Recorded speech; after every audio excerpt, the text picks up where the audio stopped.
మాతృదేవోభవ. నేను మీ శ్రీధర్. ఇప్పుడు మనం చెప్పుకోబోయేటటువంటి అంశం ఏంటంటే రవి సంక్రమణం గురించి. రవి సంక్రమణం అంటే ఏంటి? రవి ఒక రాశి నుండి మరొక రాశిలోనికి ప్రవేశించడాన్ని సంక్రమణం అంటారు. దీనికి కాలము ఒక నెలకై ఒక రాశిలో మారుతూ ఉంటాడు. అది కూడా సామాన్యంగా 13, 14 తారీఖులలోనే ఒక రాశి నుంచి వేరో రాశిలోకి మారుతూ ఉంటాడు. ఇది మొదటి నుంచి వస్తున్నటువంటి గణితమే. ఈ విధంగానే ఆయన 13, 14 తారీఖుల్లోనే ఒక రాశి నుంచి ఒక రాశిలో మారుతూ ఉంటారు. ఇప్పుడు ఈ సంక్రమణానికి అంత ప్రాముఖ్యత ఏమిటి అన్నట్టయితే, సంక్రమణానికి చెప్పుకోలేనంత అద్భుతమైనటువంటి పవిత్రత ఉన్నది దానికి. ఆ రోజున పెద్ద పితృదేవతలకి తర్పణాలు వదలటం, వారందరూ సంతోషిస్తారు. ఓహో, మా వంశంలో ఒకరు మా కోసం ఇంకా జ్ఞాపకం పెట్టుకుని తర్పణాలు వదులుతున్నారు అని చెప్పేసి వాళ్ళు ఎంతో సంతోషించి పెద్దల ఆశీర్వచనం ఈ తర్పణాలు వదిలేటటువంటి వారి మీద తప్పకుండా ప్రసరింపజేస్తారు. దానితో వారి యొక్క వంశం వృద్ధి చెందుతుంది. పితృదేవతల యొక్క ఆశీర్వచనం లేకుండా ఎంతమంది దేవుళ్ళన్నా పూజించు, నీకు ఐశ్వర్యం కలగచ్చు, అష్టైశ్వర్యాలు కలగచ్చు కాక, కానీ వంశము అభివృద్ధి చెందాలి అంటే పితృదేవతల యొక్క ఆశీర్వచనమే కావాలి. దీనికోసము ఇటు పితృదేవతల తరఫున. ఇక మామూలు దేవతల గురించి చెప్పాల్సి వస్తే, సంక్రమణం అనేటటువంటిది చాలా చాలా చాలా పవిత్రమైనటువంటిది.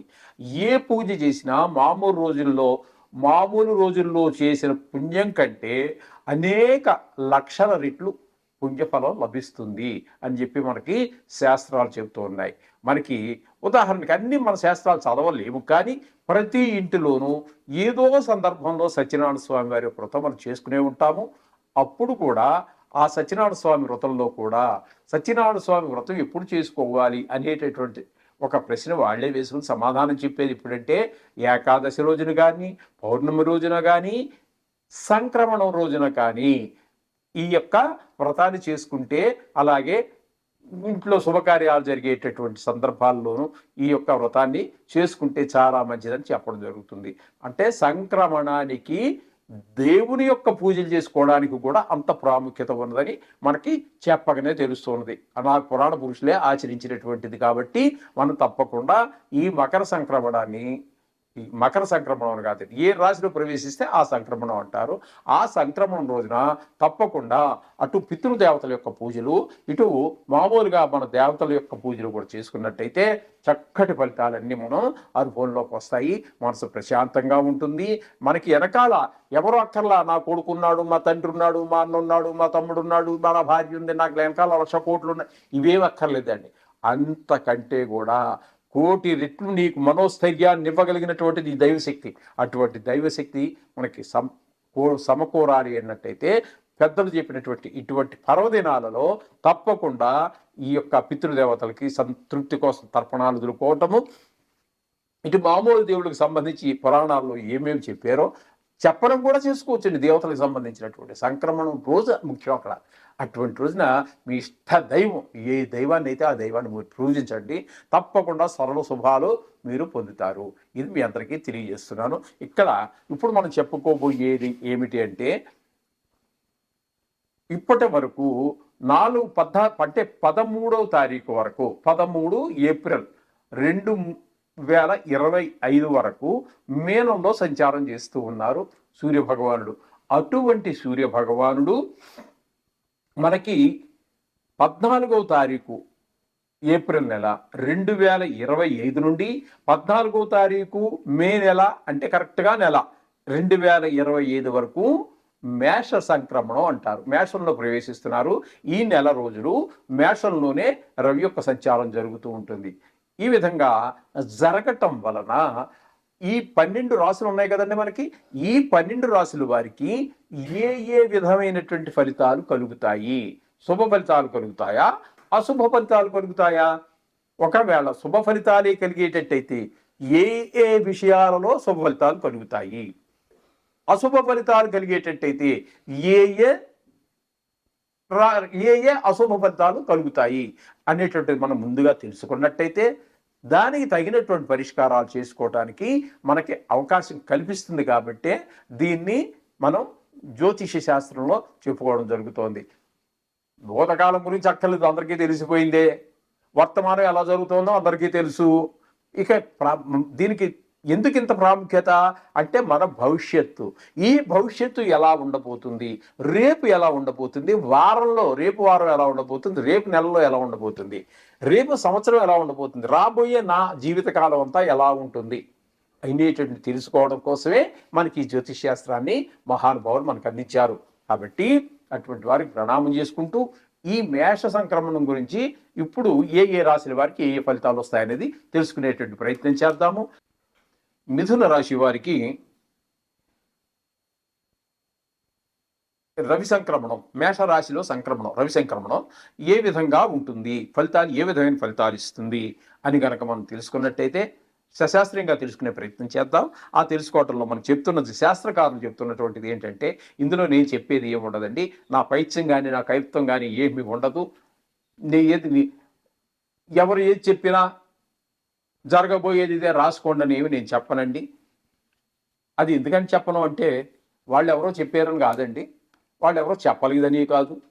ఎందుకనంటే ఈ శాస్త్రాన్ని మనకు అందించినటువంటి మహావాళ్లే, వాళ్ళు చెప్పినటువంటి మునీశ్వరులే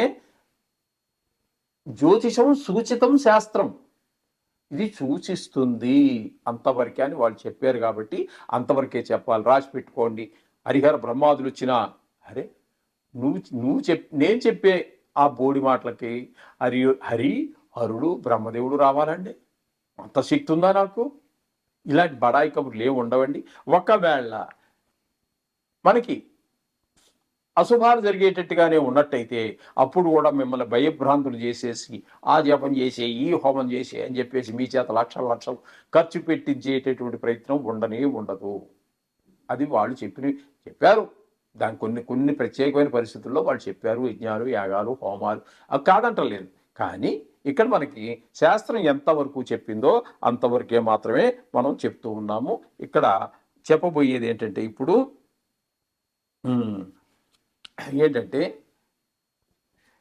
శాస్త్రకారులు ఏం చెప్పారంటే, అర్ధచ్చ సకులాచార గృహే నిత్యోత్సవ శుభం నిత్యం మాధుర్యం భక్తిశ్చ లాభే చైక ఏకాదశే రవో. లాభశ్చ ఏకాదశే రవౌ. లాభస్థానమైనటువంటి ఏకాదశ స్థానంలో రవి కనుక ఉన్నట్టయితే వచ్చేటటువంటి ఫలితాలు ఏంటంటే, రవి గోచారం వల్ల వచ్చేటి ఏంటంటే, అర్ధచ్చ ధన లాభం, స్వకులాచార మన యొక్క కులంలో వస్తున్నటువంటి ఆచార వ్యవహారాలు ఏవైతే ఉన్నాయో, కొన్ని సందర్భాల్లో మనం బయట పనులు ఒత్తిడి నిమిత్తం ద్వారా వాటిని కొంచెం చికాకు పడుతూ ఉంటాం. కొన్ని ఆచరణీయం కాకపోవచ్చు. ముందు ఎందుకంటే బాస్ తిడతాడు, ముందు ఇప్పుడు ప్రస్తుతం నడవాలి కాబట్టి, మనం తమికి వెళ్ళకపోతే వాడు జీతం ఇవ్వడు కాబట్టి, మన భార్యా పిల్లలు మన మీద ఆధారపడి ఉన్నారు, వాళ్ళు పోషించవలసిన బాధ్యత మనదే కాబట్టి, ఈ ఆచార వ్యవహారాలు రేపు చేసుకుందామని అని వీటిని పక్కన పెట్టవి మనం ఉద్యోగానికి ప్రిఫరెన్స్ ఇచ్చేటటువంటి అవకాశాలు చాలా ఉంటుంటాయి. అటువంటి సందర్భాల్లో కూడా ఉంటుంటాయి. కాబట్టి ఇప్పుడు ఈ ఏకాదశ స్థానంలో రవి సంచారం జరిగేటప్పుడు అటువంటి పరిస్థితులే ఏర్పడనివ్వడం అయిన అన్ని శుభకార్యాలు, సకులాచారం, మన కులాల్లో ఏవేవి ఆచారాలు ఉన్నాయో అవన్నీ కూడా మనం ఆచరిస్తూ ఉంటాం. నిత్య ఉత్సవం శుభం, నిత్యము కూడా మన ఇంట్లో ఏదో శుభకార్యం జరుగుతూనే ఉంటుంది. ఏది లేదు, మనం మనస్ఫూర్తిగా మనసు లగ్నం చేసి ఆ దేవుడికి 2 పుష్పాలు, ధూపం, దీపం, నైవేద్యం సమర్పించాం. ఇంకంతకంటే పండగ ఏముంటుందండి ప్రపంచంలో? నువ్వు షోడశోపచార పూజలు చేసినంతే, చతుషష్ఠి పూజలు చేసినంతే, లవిత్యాది పంచ పూజలు చేసినంతే, రోజు కళ్యాణం చేసినంతే. అందుచేత మనసు లగ్నం కావాలి. లగ్నం అయ్యి ఈ చిన్న పనులు, ధూపదీప నైవేద్యాలు పెట్టు, ఇంతకంటే శుభం ఏముంటుందండి? ఈ విధమైనటువంటి శుభాలన్నీ రోజు జరుగుతూ ఉంటాయి. మధుర పదార్థాలన్నింటినీ కూడా తినడం జరుగుతూ ఉంటుంది. అలాగే శరీర సౌఖ్యం ఉంటుంది. ఈ విధమైన ఫలితాలన్నీ కూడా మనకి శాస్త్రంలో 11వ స్థానంలో రవి సంచారం చేసేటప్పుడు జరుగుతుంటాయి. ఎవరికండి ఇది? మిథున రాశి వారికి. ఇది గుర్తుపెట్టుకోండి. ఎన్ని శుభాలిచ్చినా ఎన్ని అశుభాలిచ్చినా ఆ వారి యొక్క పాదాలే మనకి శరణ్యము. ఈ విషయాన్ని మర్చిపోకండి. రోజు 2 నిమిషాలు కేటాయించండి నవగ్రహాల గురించి కూడా. మిగతా దేవుడు కేటాయిస్తున్నారు కదా, అదేవిధంగా దీనికి కూడా కేటాయించండి. మనం అక్కర్లేనిటువంటి ఇప్పుడు ఈ కాలంలో, ప్రస్తుత కాలంలో 10 సంవత్సరాలుగా జరుగుతున్నటువంటి దౌర్భాగ్యం ఏంటంటే దేవుడికి 2 నిమిషాలు ఖర్చు పెట్టలేకపోతున్నాం. 4 గంటలు, 5 గంటలు, అర్ధరాత్రి వరకు, తెల్లారి కోడి కూసే వరకు ఆ యూట్యూబ్లో పడిపోయి, ఆ ఫేస్బుక్లో పడిపోయి, మన ఫేస్ ఏదో మనమే మర్చిపోయి ఇన్ని దౌర్భాగ్యాలు అనిపిస్తున్నాం. ఆ దేవుడి కోసం 2 నిమిషాలు ఖర్చు పెట్టండి అయ్యా. మీ జీవితం బాగుపడుతుంది, మీకు సంసారం బాగుపడుతుంది, మీ పిల్లలు బాగుపడతారు, మీ వంశం బాగుపడుతుంది, పరిపూర్ణమైన ఆరోగ్యాలు లభిస్తాయి. కొంచెం దయచేసి మీకు ఆలోచన లేదని కాదు, నా ఆలోచన కూడా మీతో పంచుకున్నాను. ఎవరికైనా నచ్చితే తప్పకుండా నా ఈ 2 మాటలు ఈ భారతదేశంలో ఉన్న 140 కోట్లలో ఒక్కడిని మార్చగలిగినా కూడా నేను చెప్పినటువంటి ఈ మాటకి నాకు సార్థకత ఏర్పడినట్టే. శుభం.